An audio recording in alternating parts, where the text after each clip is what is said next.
Estou aqui com a Karine Krumenauer, técnica em curtimento, e farei algumas perguntas em relação ao seu trabalho dentro de um curtume. Há quanto tempo você trabalha nessa área? Eu me formei em 89, em 89 já comecei a fazer estágio na área e fui efetivada no curtume que eu trabalho hoje em 1990. Então, ano que vem vou fazer 30 anos. Como você vê a indústria coureira no aspecto de impactos ambientais? Bem, a indústria coureira, na verdade, ela é uma indústria que trabalha um subproduto. O que é o subproduto? O couro. Para que tenha o couro, tem que ter consumo de carne. Para que tenha consumo de carne, tem que ter a fazenda, o frigorífico, e daí você tem o subproduto que é o couro. Se não existisse a indústria coureira, que destino seria dado ao couro? Seria uma poluição muito maior, porque teria que ser destinado a céu aberto, ou enterrado, ou sei lá que destino seria. Então, a indústria coureira é uma indústria transformadora, ela transforma um subproduto, que seria algo realmente poluente, em um artigo nobre que faz calçado, cinto, vestuário, estofamentos, moveleiro. Então tem vários segmentos que depois dependem da indústria coureira. O couro em si, o próprio frigorífico é um poluente. A própria fazenda, a flatulência do gado é um poluente, que ele destrói o CO2, ele gera CO2 no caso. Então, assim, é um segmento. Toda indústria, de uma forma ou de outra, ela tem um impacto ambiental.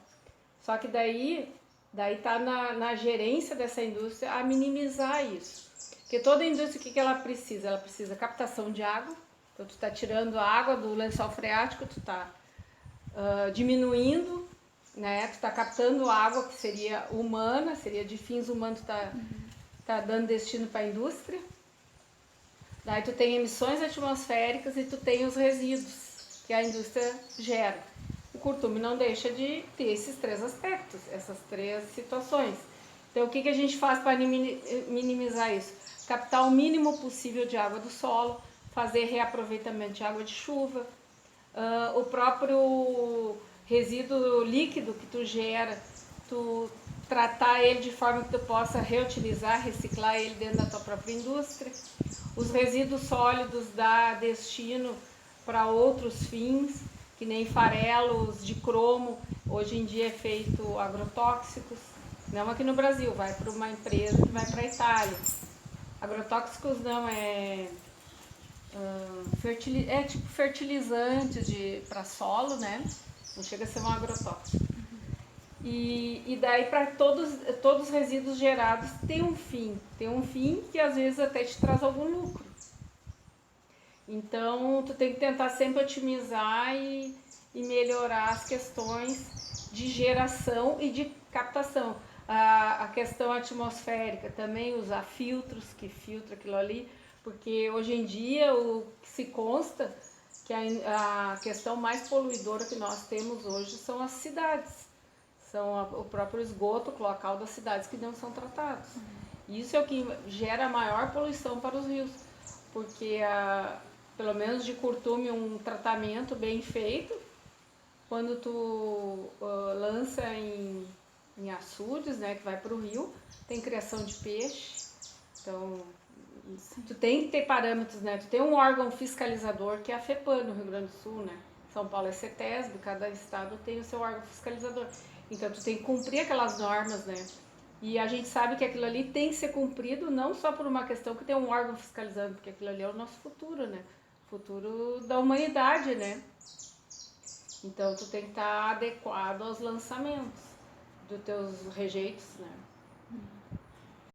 Como funciona o tratamento de efluentes líquidos e como é o processo no curtume em que você trabalha? O processo do curtume que eu trabalho é o seguinte: nós temos duas linhas de produção. Uma que é um curtimento à base de taninos, que são extratos vegetais. Ali 80% do extrato é obtido da cássia negra, da casca da cássia negra. E esse efluente gerado todo ele é orgânico. e ele é reciclado para o próprio sistema, para o próprio curtimento. Tu inicia o banho do curtimento com aquele próprio resíduo que tu gerou, porque ele não tem problema nenhum. E mesmo que se tenha algum excesso de banho, ele pode ser jogado em solo agrícola, que ele não afeta em nada, ele não tem metais pesados, ele não tem nenhum poluente que agrida a natureza, porque ele veio da natureza, na verdade, né? Então ele é totalmente orgânico. Já a outra linha de trabalho do curtume, que é o Wet Blue, a gente compra o couro já curtido Wet Blue, que vem do centro do estado, do norte, centro do país, no caso. E daí esse curtimento, depois a gente faz um recurtimento que também vai cromo. Então todo o banho gerado, todo o resíduo líquido gerado que tenha cromo, que é um metal pesado, ele não pode ser disposto em solo agrícola.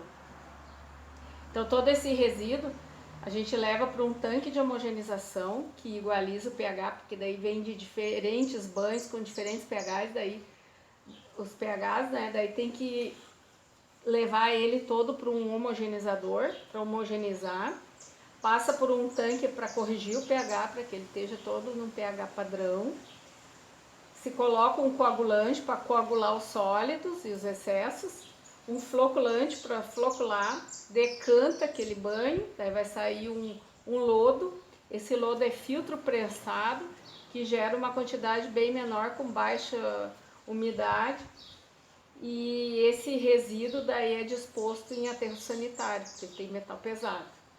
Já o banho, o sobrenadante dessa decantação, vai para que ela sofreu, no caso, um tratamento físico-químico primário, né?